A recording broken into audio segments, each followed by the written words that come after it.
Well, I guess the sun doesn't always shine in Cape Town, as you can see today. But here we are, day 6 in Cape Town for our mastermind retreat. And it's really given me the excuse today to take some time out and perhaps do some work.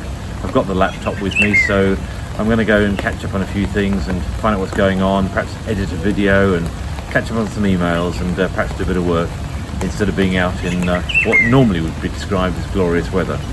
So I hope you guys are all doing well, and I'll just give you a few clips of a rather rainy day perhaps in Cape Town to prove that the weather's not always good here, but it's still going to be helpful to take time out, get a bit of work done using the laptop and doing what I need to do.